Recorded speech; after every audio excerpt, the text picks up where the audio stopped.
आज हमारा पाठ है सूरदास के पद का दूसरा खंड।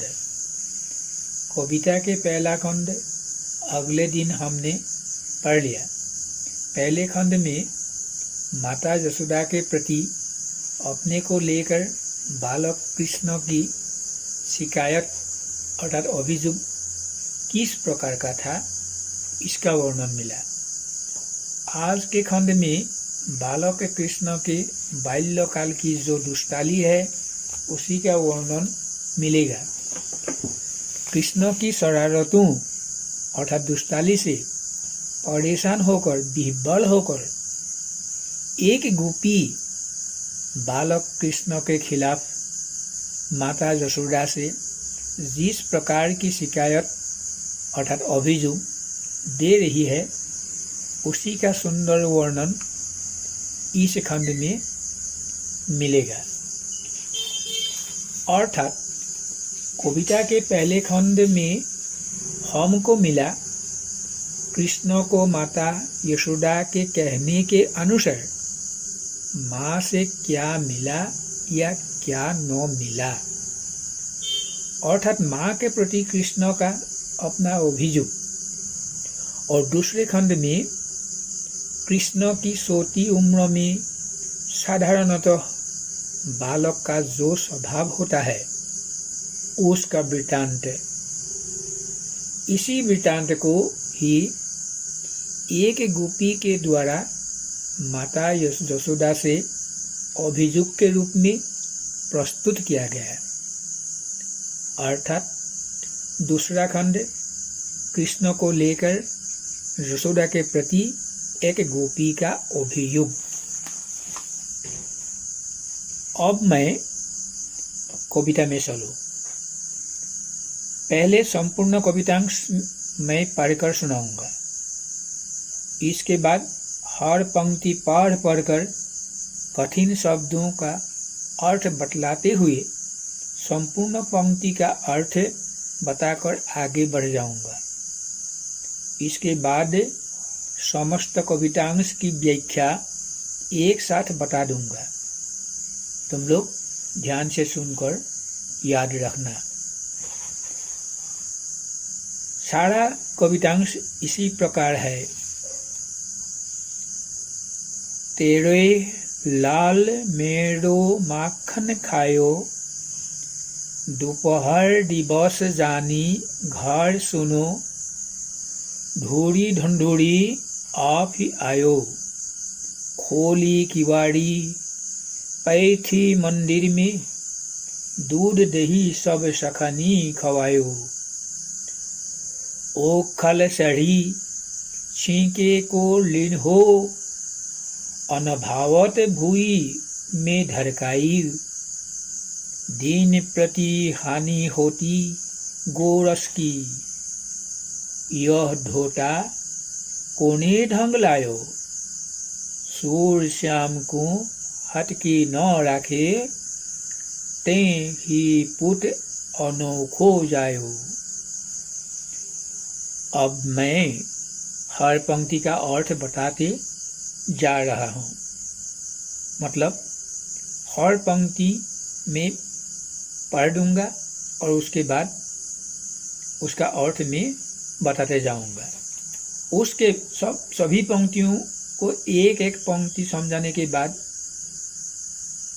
अंत में मैं सारा अंश को लेकर मैं एक साथ व्याख्या करके सुनाऊंगा।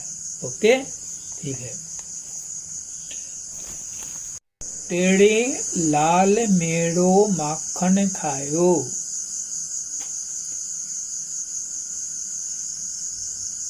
गोपी यशोदा से कहती है कि तेरे पुत्र ने मेरे घर के माखन खा लिया है। अब दूसरी पंक्ति, दोपहर दिवस जानी घर सुनो। फिर सुनो, दोपहर दिवस जानी घर सुनो, ढोड़ी ढंढोड़ी आप ही आयो। ये दिवस मतलब दिन, दोपहर मतलब नून। जानकर, सुनो, सुनो मतलब शून्य, नीरवता। ढूंढी ढंढूरी मतलब खोज खोज कर, आप ही अपने आप। तो अर्थ देखो, दोपहर के समय घर में नीरवता जानकर चुपचाप घुसकर दूध दही को खोजने लगता है। अब तीसरी पंक्ति, खोली किवाड़ी पैथी मंदिर में दूध दही सब सखोनी खवायो। इस पंक्ति में खोली किवाड़ी, किवाड़ी मतलब दरवाजा, दरवाजा खोलकर। पैथी, पैथी मतलब बैठकर। मंदिर मतलब घर। में यहाँ म के ऊपर एकार मात्र दो है और बिंदु है, इसका अर्थ आय, मोय। लेकिन यहाँ ये ब्रजावली भाषा है। ब्रजावली भाषा में ये जो यहाँ मैं आय नॉट आय, में नहीं, इसका मीनिंग होता है इन, मतलब मंदिर में, मंदिर के अंदर। दूध सब सखानी सवायो। सखानी मतलब मित्रों को, फ्रेंड्स, सारे फ्रेंड को, मित्रों को, साथियों को। अब अर्थ सुनो, दरवाजा खोलकर घर के अंदर बैठकर दूध दही खुद भी खाते हैं और मित्रों को भी खिलाते हैं। चौथी पंक्ति, उखल चढ़ी छींके कैलीन हो अनभावत भूमि में धड़काई। उखल मतलब उखल, ये एक है। उखल मतलब जिस पर चढ़कर श्री कृष्ण ने दही मक्खन खाया करते थे, उसको उखल बोलते हैं। मतलब थोड़ी सी ऊंची कुर्सी की तरह, जिसको हम असम में बोलते हैं टूल, तो उसी को हिंदी में, ये ब्रजावली में उखल बोलता है। सड़ी मतलब सड़कर, उठकर, उखल सड़ी, उखल में सड़कर। छींके को लीनी, छींके मतलब ऐसी एक व्यवस्था है जिसमें कुछ चीजें पात्र ऊपर में रखकर लटकी जाती है, रखी जाती है। तो छींके असम में जिसको बोलते हैं हिकिया। अनभावत मतलब जो अच्छा नहीं लगता। भूई, भूई मतलब जमीन। धड़काई मतलब बिखेर देना, गिरा देना। अब सारी पंक्ति का अर्थ सुनो, ओखल पर सड़कर सीके पर रखी मटकी उतार लेकर। मटकी मतलब घड़ा, सुराही, पात्र, दूध दही रखने के पात्र। मटकी उतार लेकर वहां रखे गए दूध दही खा देते हैं और अच्छा नहीं लगने वाला अंश जमीन पर बिखेर देते हैं। अब चलो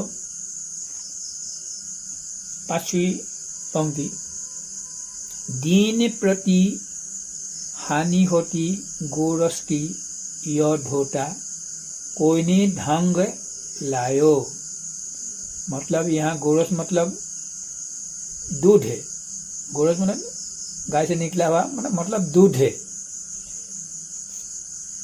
ढोटा मतलब बेटा, लड़का। अब सारी पंक्ति का अर्थ देखो, दिन, सुन लो पहले, दिन प्रति हानि होती गोरस की यह ढोटा कोई ने ढंग लायो। हे जसोदा, पता नहीं तुमने इसे क्या सिखाया। यह प्रतिदिन दूध दही की हानि करता रहता है। तुम बेटे को किस तरह की शिक्षा दे दी हो। अब अंतिम पंक्ति, सूर श्याम को हतकी न राखी तैं ही पुट अनोखी जायो। सूर का नाम लिया, मैं पहले खंड में बता दिया। सूर का नाम लेते ही ये समझो कि सूरदास कहते हैं। तो श्याम को हतकी, श्याम मतलब कृष्ण का दूसरा नाम। कृष्ण को हतकी, हतकी मतलब बाधा देना, मना करना। सूर श्याम को हतकी, सूरदास ये गोपी का होकर खुद कहते हैं कि कृष्ण को क्यों मना नहीं करते हैं, ते ही पुट अनोख। सूरदास ने कहते हैं कि यशोदा अपने पुत्र या बालक कृष्ण को इसी तरह बुरा काम करने का बाधा नहीं देती है, या यशोदा तुम बाधा नहीं देती हो, तो तुम किस तरह के अनोखे, अनोखे मतलब अद्भुत, जायो मतलब जन्म देना, तुम किस तरह के ये विचित्र पुत्र का जन्म दिया, इस तरह प्रश्न किया। अब सारी पंक्ति का अर्थ इसी प्रकार होगा। गोपी के मौन की बात को लेकर सूरदास यशोदा से कहते हैं कि तुम इसे अर्थात कृष्ण को मना क्यों नहीं करती। लगता है कि तुमने ही अनोखा मतलब अद्भुत पुत्र पैदा किया हो। ये सारी पंक्ति का अर्थ इसी तरह है। तो अब मैं ये सारे अंश को, समस्त पद की व्याख्या में करने जा रहा हूँ। एक एक पंक्ति का अर्थ मैंने जिस तरह बताया, उन्हीं अर्थ को लेकर अब एक साथ मतलब सारे अंश, सारे पद्यांश का अर्थ में बताने जा रहा हूँ। बहुत आसान है, सहज है, तुम लोग समझ जाओगे, लेकिन ध्यान की जरूरत है। ध्यान दो। समस्त देखा इसी प्रकार है। तेरे लाल पुत्र मतलब तेरे लाल गोपियों के घर से चोरी करके दूध मक्खन खा लेते हैं। कृष्ण की इस आदत से परेशान होकर मतलब विरक्तिकर होकर एक गोपी माता यशोदा से अभियोग देती है कि तुम्हारे पुत्र कृष्ण ने मेरा मक्खन खा लिया है। दोपहर के समय घर में कोई नहीं होने का जानकर चुपके मेरे घर में घुसकर दूध दही स्वयं भी खाया और अपने मित्रों को भी खिलाया। ओखली पर सड़कर सीके पर रखे हुए बर्तन को उतार लिया। खाते समय जो अच्छा न लगा उसे जमीन पर फैला दिया है। हे यशोदा, पता नहीं तुमने पुत्र को क्या सिखाया है। कृष्ण इसी तरह प्रतिदिन गोरस से बने हुए दूध दही की हानि करता रहता है। सूरदास गोपी की बात को लेकर यशोदा से कहते हैं कि तुम इसे मना क्यों नहीं करती। लगता है कि तुमने ही ऐसा अद्भुत पुत्र पैदा किया है। समस्त व्याख्या इसी प्रकार है, कठिन नहीं है। केवल बाल्यकाल में छोटे बच्चों का जो ये नटखटपन मतलब बुरा काम वो करने जाते हैं, उसी का वर्णन यहाँ दिया है। कृष्ण भी छोटी उम्र में ये दुष्टली करके घर में चुप के घुस कर दादी जो कुछ मिलता है सब कुछ खा देते हैं और साथियों को भी खिलाते हैं, लेकिन गोपी यह पसंद नहीं करते। तो इसीलिए एक गोपी माँ से ये आपत्ति देने जा रही है। अब कविता के दोनों खंडों की व्याख्या इसी तरह है। ठीक है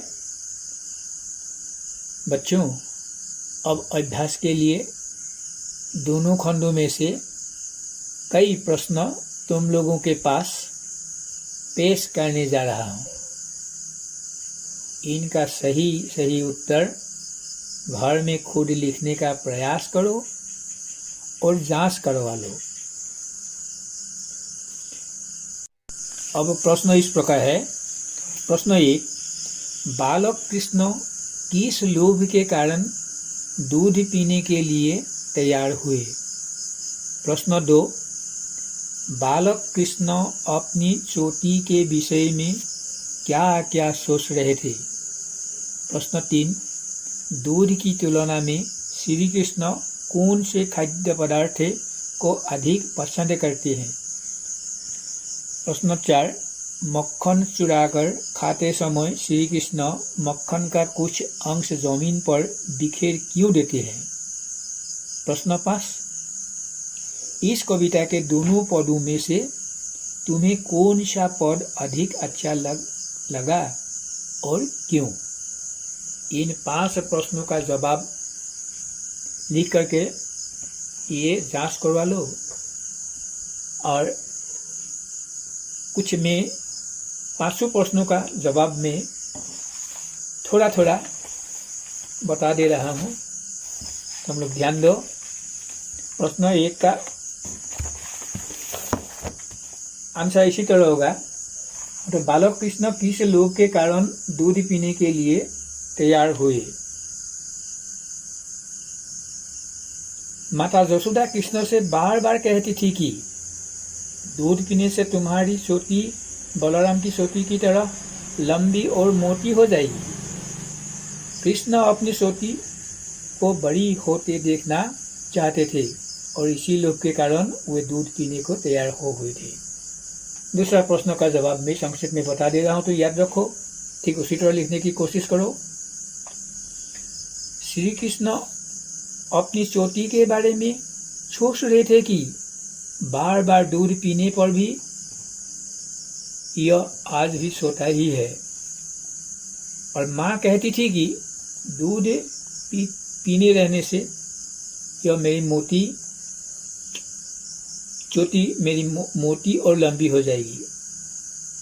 बार बार बालों में कंघी करने, गूंथने आदि से यह बड़ी हो जाएगी, परंतु ऐसा हुआ नहीं। प्रश्न 3, दूध की तुलना में श्री कृष्ण कौन से खाद्य पदार्थ को अधिक पसंद करते हैं? दूध की तुलना में श्री कृष्ण माखन और रोटी खाना अधिक पसंद करते थे। बस इतना ही है। ये प्रश्न 4, मक्खन चुराकर खाते समय श्री कृष्ण मक्खन का कुछ अंश जमीन पर बिखेर क्यों देते हैं? इसका उत्तर यही होगा। संक्षेप में याद रखो, चुराते और खाते समय श्री कृष्ण थोड़ा सा मक्खन बिखरा देते हैं, यह ठीक है। ऐसा वे जानबूझकर नहीं करते थे। कृष्ण छोटे थे, मक्खन चुराने की ये साथियों को मक्खन देते समय ऐसा ही हो जाता है, क्योंकि यह एक स्वाभाविक है कि बांटते खाते समय थोड़ा बहुत बिखेर जाएगा ही। और 5 नंबर प्रश्न, इस कविता के दोनों पदों में से तुम्हें कौन सा पद अधिक अच्छा लगा है?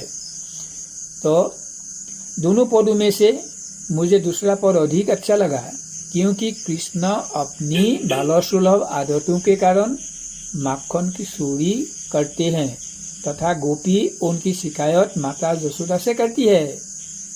और अंत में कह देती है कि ते पुत अनोखी जायो। इसी तरह इसका कथन अत्यंत प्रासंगिक बन गया है, मतलब ठीक हुआ है, उपयुक्त हुआ है। तो इस तरह लिखने की कोशिश करो, सब ठीक हो जाएगा। ठीक है, आज के लिए पाठ इतने में ही मैं ख़त्म करने जा रहा हूँ।